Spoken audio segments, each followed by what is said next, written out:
Paz de Cristo a todos. Permitam-me alguns apontamentos acerca da liturgia do terceiro domingo do tempo comum, ano C, que vai se valer do Evangelho de São Lucas, tomando o prólogo no capítulo 1, do versículo 1 ao 4, depois no capítulo 4, do versículo 14 ao 21. Domingo último, nós, então, ouvimos acerca da efetividade da palavra de Jesus Cristo enquanto orientação segura e transformadora das realidades. Agora, a liturgia nos propõe justamente como que uma segurança a respeito desta palavra, disto que foi anunciado. E São Lucas escreve a referente a uma pessoa que se denomina de Teófilo, né? Esta expressão grega que significa, interpretada assim, né? Amigo de Deus, né? Theos, Deus, filo, amizade, né? Então, o texto se dá no capítulo 1, versículo 1, dizendo que São Lucas vai dizer que muitas pessoas, então uma grande quantidade de pessoas se empreenderam, fizeram um trabalho, né, considerado, empreenderam, nesta palavra empreender, para dizer que é um trabalho considerável, né, é um trabalho nobre, para compor, como quem pelas próprias mãos, né, vai fazer uma narração do que foram os acontecimentos, os seus desenvolvimentos, daqueles eventos que foram narrados no tempo de Jesus, com a pessoa de Jesus, com aqueles que tiveram contato com ele, com aqueles que receberam, a forma que receberam, como receberam. Então, tanto os eventos como os seus desdobramentos, né? E nós temos outros evangelhos que estão no cânone, são reconhecidos, mas quando ele diz que muitos empreenderam, então dá a entender justamente que outras pessoas também colocaram suas impressões destas coisas, né, esses eventos que se realizaram. Aqui esta expressão quer indicar como algo que teve um pleno cumprimento. Versículo 2 diz: como nos foram transmitidos por aqueles que foram desde o princípio testemunhas. Então essas pessoas, elas quiseram fazer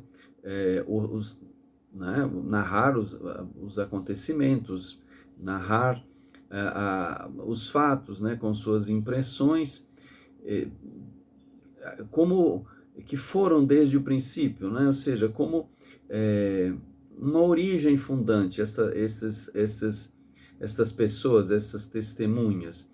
Oculares, como se diz, aqueles que então provaram com os próprios olhos e que se tornaram ministros da palavra. Aqui São Lucas como que coloca que essas pessoas, né, se tornaram, ou seja, passaram a ser humildes agentes, né, da palavra, né, ou seja, desse anúncio. Então, é como se dissesse que dá a entender que por íntima comunhão a pessoa, então, ela se identifica ao que foi anunciado, e o que foi anunciado é a realidade da pessoa. Então, esses fizeram essa espécie de narração daquilo que aconteceu, e São Lucas vai dizer, né, que também a mim me pareceu por bem, como se ele refletisse que, né, as razões importantes. E por que ele coloca, então, ele considera isto pela pessoa dele? Porque ele fez uma investigação, uma diligente investigação, como quem colocasse da seguinte forma, que ele procurou fazer de maneira muito precisa, minuciosa, todos esses, tudo desde o princípio, para dizer que até mesmo os detalhes. Então, se ele, né, percebe que outros, sem esses detalhes, eles narraram, então ele vai dar esta riqueza sobre o que foi anunciado. E justamente escrevendo, né, ou seja, documentando para este excelentíssimo Teófilo. E esta expressão, ela é utilizada para alta patente. Então, muitos dizem que todos são amigos de Deus e recebem assim. Mas aqui dá-nos a entender que esta pessoa poderia ser também um alto comandante do imperador, né? Um Teófilo, ou seja, um amigo de um grande, né? E assim, e São Lucas vai dizer, para que conheças a solidez daqueles ensinamentos que receberam. Então, aquilo que foi anunciado para ele, aquilo como que uma catequese que ele recebeu, e São Lucas vai usar justamente esta ideia da solidez como algo que então é rígido, para colocar-nos da seguinte forma, que São Lucas como que conclui que a realidade experimentada através desses eventos narrados, eles não se devem a especulações, conclusões por impressões subjetivas. Na verdade, os eventos são a existência dos seres. Estes acontecimentos, então, não são narrados por pessoas, mas são as próprias pessoas. Como se dissesse assim, que a palavra não fala de Cristo, a palavra é Cristo, é o acontecimento de Cristo. E isto nos leva, então, ao capítulo 4, no versículo 16, justamente onde o texto coloca que Jesus dirigiu-se a Nazaré, onde havia se criado, como esse ambiente em que ele se desenvolveu, o ambiente em que ele se desenvolveu, para esta identificação entre aquilo que é recebido e aquilo que a pessoa se torna.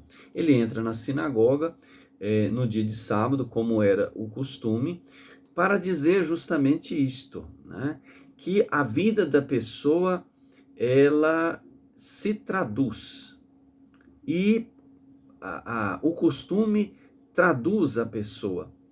Ele coloca que Jesus levantou-se como quem se prontificou para expor, né, ler, relembrar. Então, aqui dá justamente esta ideia, porque na liturgia deles, havia justamente a lei era lida a Torá, e depois um comentário, um salmo sobre um profeta, alguma coisa assim. E Jesus, ele se prontifica. E diz o texto que, de maneira muito solene, foi entregue, foi confiado a ele, à pessoa dele, o rolo, né, diz livro, mas era o pergaminho, do profeta Isaías. Isaías é esse nome que diz, o Senhor é a salvação. Então, mais uma vez, firma essa compreensão da identificação. Jesus desenrola o livro e escolhe. Aqui dá-nos a entender que ele, então, ao desenrolar, é como se ele fosse revelar, né? E escolhe, na palavra grega, eurem, como aquela expressão né, da eureka, né, como aquilo que é achado, muito importante, e como ele escolheu para nos colocar a impressão de que Jesus desejava localizar esta, ou ele quer se localizar através desta. Então, vai nos colocando esta identificação com a palavra. Estava escrito o texto de Isaías, o Espírito do Senhor está sobre mim porque me ungiu. Então aqui Jesus, ele reconhece que ele foi consagrado. Uma coisa é uma pessoa dizer para o outro, né? Você é o responsável disto. Outra coisa é a pessoa dizer, eu sou. este assumir, né, desta realidade, desta atitude. Então ele assume em si que ele foi enviado, né, esta expressão, né, do apóstolo, né, como aquele que representa e é a presença, para anunciar a boa nova, ou seja, a mais alta notícia, né, a mais alta graça e justamente para os pobres. E pobres não significa simplesmente pessoas que faltam coisas materiais, mas aos mais rebaixados, como que curvados, né, e carentes, ele vai anunciar a mais alta, dizer desta bênção para eles. No texto da liturgia falta né, uma frase que é para sarar os corações contritos. Não sei por que falta esta parte. E este curar no sentido de pôr fim a todas as decepções, depois para anunciar aos cativos a redenção, ou seja, proclamar, decretar aqueles que fazem as coisas de maneira forçadas, que eles então estão livres para escolher, aos cegos a recuperação da vista, ou seja, aqueles que não veem nada de bom, que poderão então ver a partir do mais elevado que ele então vai propor, para pôr em liberdade os cativos, né? Então a missão de Jesus, né, pôr em liberdade é justamente dar perdão às pessoas que estavam sem liberdade, ou seja, tinham obrigações, eram culpados por alguma coisa, né, tinham uma obrigação, e vão esses cativos, né, ou seja, esses que estavam falidos, né, eram devedores, e aí nos remete então para o ano da graça enquanto o ano de favorecimento do Senhor. O Senhor, como diz, vai enriquecer as pessoas, então eram tiradas as dívidas, né, e as pessoas podiam retomar os seus bens. Ele entrega isto para o ministro, indicando justamente nessa transmissão para aquele que serve a palavra. Todos estavam na sinagoga, os olhos fixos para dizer, né, que esta expressão de que se estende a esta vivência. E ele disse, hoje começou, cumpriu-se. Ele senta e diz, cumpriu-se, para se dizer justamente que na pessoa de Jesus se cumpre a palavra é a pessoa, como o salmista diz, né? Vossas palavras, Senhor, são espírito e vida. Então que nós possamos compreender esta realidade, entender que a palavra é aquele que tem fé, e aquele que tem fé vive a palavra. Boa semana para todos.